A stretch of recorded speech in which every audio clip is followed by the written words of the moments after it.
बिस्मिल्लाहिर्रहमानिर्रहीम, अस्सलाम वालेकुम। आज जी सुप्रीम कोर्ट में और हाई कोर्ट में एक दरखास्त दी गई और सुप्रीम कोर्ट का जो फैसला है 15 रुकनी जजेस का प्रैक्टिस एंड प्रोसीजर एक्ट पे जो समाअत हो रही थी उस पे बात करते हैं दोनों पे और इसका असर किस किस सियासी खानदान पे या सियासी पार्टी पे या इंडिविजुअली कह सकते हैं पड़ा है उस पर बात करते हैं जी आज। सबसे पहले ये प्रैक्टिस एंड प्रोसीजर एक्ट के खिलाफ दरखास्त मुस्तरद ताहम कानून का इतलाक माजी से नहीं होगा। ये सुप्रीम कोर्ट का मेन हेडलाइन आज टीवी पे भी चल रही है, जिसका तकरीबन फैसला 10 और 5 के आया। ये 15 जजेस थे जिसमें 10 ने इसके हक में फैसला दे दिया और 5 इसके खिलाफ थे। सुप्रीम कोर्ट के चीफ जस्टिस काजी फाजिल साहब की सरबराही में कायम फुल कोर्ट ने मुख्तसर फैसले में 5 के मुकाबले में 10 जजों की अक्सरियत से प्रैक्टिस एंड प्रोसीजर एक्ट के खिलाफ तमाम दायर दरखास्तें को नाकाबिल समात करार दे दिया। अदालत का कहना है कि पार्लियामेंट की तरफ से की जाने वाली कानूनी साजी अदालती मामलात में मुदाखलत नहीं है। मतलब कि काजी फाजिल साहब का जो एज द चीफ जस्टिस जो उनका इख्तियार था कि वो किसी भी केस का आज खुद नोटिस ले सकते हैं, उस पर बात कर सकते हैं, उन्होंने वो खुद ही सरेंडर कर दिया इन 10 जजेस के साथ मिलकर। और इसको जो कानून बनाया गया था, जो सादा अक्सियत से बना था, बेसिकली आइन के मुताबिक अगर बात की जाए तो कोई भी अगर कानून चेंज किया जा सकता है। हालांकि मैं अपनी अगर राय बताऊं तो ये मामला ठीक है। हालांकि हमारे दीन ने भी कहा है कि जब भी आप कोई फैसला करें या कोई अहम तरीन काम करने जाएं तो आप मशवरा कर लें। ये भी अच्छी चीज़ है। मेरे दीन के हिसाब से भी, मेरे ईमान से भी और मेरा जो अपना पॉइंट ऑफ व्यू है उसके हिसाब से भी ये एक अच्छी चीज़ है कि जो भी अज़ खुद नोटिस होगा वो तकरीबन 3 सीनियर जजेस जो चीफ जस्टिस के साथ 2 सीनियर जजेस में मिलके वो फैसला करेंगे कि ये अज़ खुद नोटिस पे लिया जाए या ना लिया जाए। लेकिन अगर आइन में लिखा हुआ है, किसी भी कॉन्स्टिट्यूशन में, किसी भी कानून में लिखा हुआ है, किसी भी मुल्क के कानून में लिखा हुआ है तो उसका क्या है कि जमहूरी तरीके से 2/3 मेजॉरिटी से उसके कानून है उसको ख़त्म किया जाए और तमाम 2/3 मेजॉरिटी पार्लियामेंट जो है वो इसकी हक में अपने वोट दे और इस कानून को फिर चेंज किया जा सकता है। आइन ये कहता है। हालांकि चीफ जस्टिस साहब के पास पूरा हक है कि वो कह सकते हैं, फिर खैर उन्होंने वो कर भी दिया। इसके अलावा जी ये सुप्रीम कोर्ट में जी ये मुख्तसर फैसला 5 के मुकाबले में 10 जजों की अक्सरियत से प्रैक्टिस एंड प्रोसीजर एक्ट के खिलाफ तमाम दायर दरखास्तें नाकाबिल समात करार दे दी गई हैं जी। बेसिकली ये प्रैक्टिस एंड प्रोसीजर एक्ट है क्या, ये मैं आपको बताता हूँ कि supreme court practice and procedure act के कानून बनने से चीफ जस्टिस के खुद नोटिस लेने का इख्तियार जो है आला अदलिया के 3 सीनियर 3 जजेस के पास चला गया है। इसके तहत चीफ जस्टिस का असखुद नोटिस का इख्तियार महदूद हो गया है।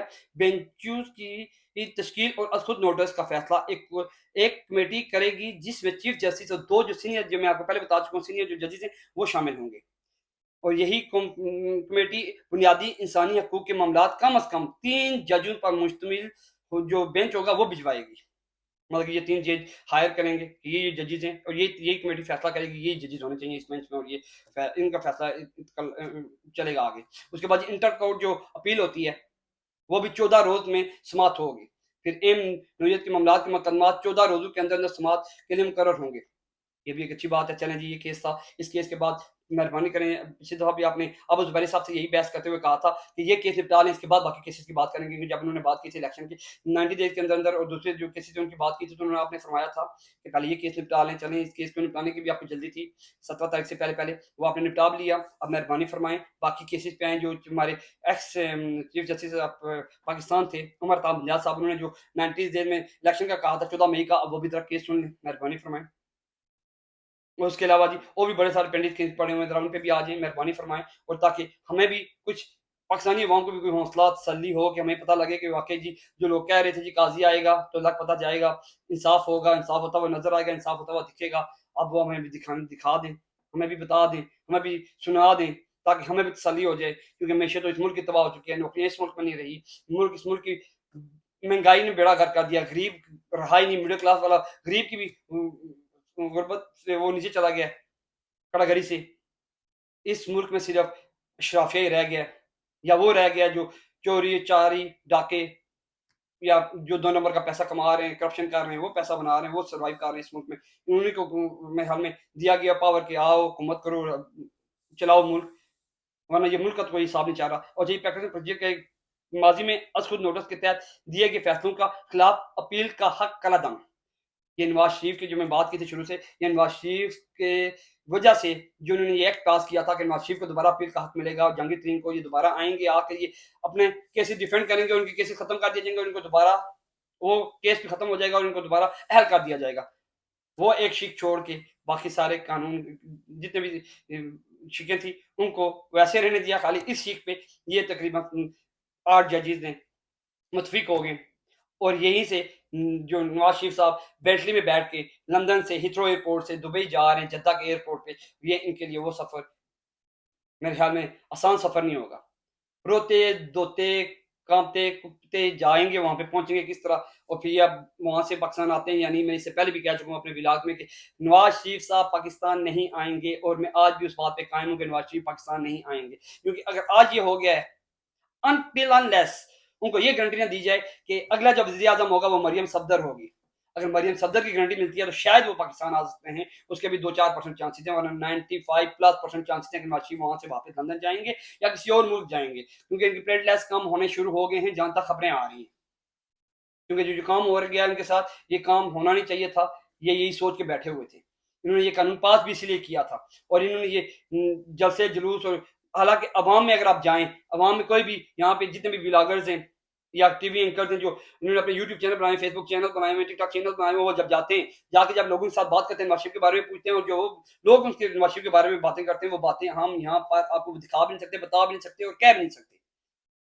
कि नवाज शरीफ के लिए और नून लीग के लिए इस टाइम जो इन्होंने 16 माह में अपनी कारकर्दगी दिखा के गए हैं, इससे पहले अगर ये चाहते, अगर ये इलेक्शन में जाते तो इन्हें फिर भी कोई फेस सेविंग मिल सकती थी। लेकिन इस टाइम अवाम के दरमियान इनके खिलाफ इतनी नफरत है कि अवाम इनका नाम सुनती है तो इनके जो इनको लक़बात से पुकारती है वो हम बता भी नहीं सकते। उसके अलावा जी खान साहब की जी बात करते हैं, इमरान खान साहब का जी हुआ था जी कि खान साहब का जो साइफर का केस है, उस पर फर्द जुर्म सुनाई जा रही थी जी 17 मार्च को। उसके खिलाफ जी इमरान खान के खिलाफ जी साइफर केस में फर्द जुर्म के फैसले के खिलाफ जी हाई कोर्ट में पिटीशन दायर कर दी गई, चैलेंज कर दिया गया जी। अब देखें उसका क्या होता है क्योंकि बेसिकली इसके अलावा भी जितनी भी दरखास्तें दी गई हैं कि उनको जो क्लास मिलनी चाहिए, उनको जो खाना मिलना चाहिए, जो उनके खिलाफ उनकी जान को खतरा है, उनको प्रॉपर जो उनका ओहदे के मुताबिक जो एक्स प्रेज़िडेंट ऑफ पाकिस्तान को मिलना चाहिए, वो इनको नहीं मिल रहा। क्यों नहीं मिल रहा? क्या वजह है?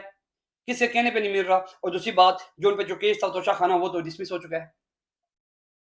उनकी सज़ा भी खत्म हो चुकी है। तो इनको किस बेस पे आपने पकड़ा हुआ है? दूसरा जो केस चल रहा है, वो तो अभी तक इसकी हियरिंग हो रही है, चल रहा है और अभी भी जो जस्टिस अबू हसनैन साहब हैं, वो भी जाके जेल में जाके केस सुनते हैं। क्यों सुनते हैं? उनको केस अदालत में सुनना चाहिए और अदालत को चाहिए कि जो 2-3 केसेस में उनकी जो ज़मानत मुस्तरद की हुई है, वो दोबारा की जाए क्योंकि बिना पे अदालत में मुस्तरद की है कि वो पेश नहीं हुए। अगर पेश नहीं हुए तो अदालतों को चाहिए था कि वो पुलिस को ऑर्डर करते, डीजी, एसपी को जो जेल हुकाम है उनको ऑर्डर करते कि खान साहब को पेश किया जाए क्योंकि ये उनकी कस्टडी में पड़े हुए हैं जी।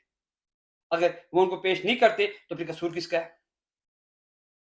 उसके अलावा जी जो तहरीक-ए-इंसाफ के जो सरबराह हैं साबका वज़ीर-ए-आज़म इमरान खान ने साइफर का केस में खुसूसी अदालत की जानिब से इन पर फर्द जुर्म आयद करने का हुक्म इस्लामाबाद हाई कोर्ट में चैलेंज कर दिया गया है। साइफर गुमशुदगी केस में खुसूसी अदालत ने साबका वज़ीर-ए-आज़म इमरान खान और साबका वज़ीर ख़ारिजा शाह महमूद कुरैशी पर फर्द जुर्म आयद करने के लिए 17 अक्टूबर की तारीख मुकर्रर की है। हालाँकि ये मुकर्रर हो चुकी है। अब देखते हैं जी, ये जब केस से पहले-पहले इस जो उन्होंने फैसला लिख दिया, इससे पहले-पहले इसकी सुनवाई होती है, जो चैलेंज हो गया है, इसको रोका जाता है और इस केस को सुना जाता है पहले प्रेफ़रेंस पे या वही होगा जो इससे पहले होता रहा है। जहाँ से फैसले लिख के आ ही जाते हैं, वहाँ से सिर्फ पढ़ना होता है और वो आप पढ़ के काम अपना खत्म कर दें। चलें, देखते हैं क्या होता है। अपना और अपनों का ख्याल रखें। पाकिस्तान ज़िंदाबाद।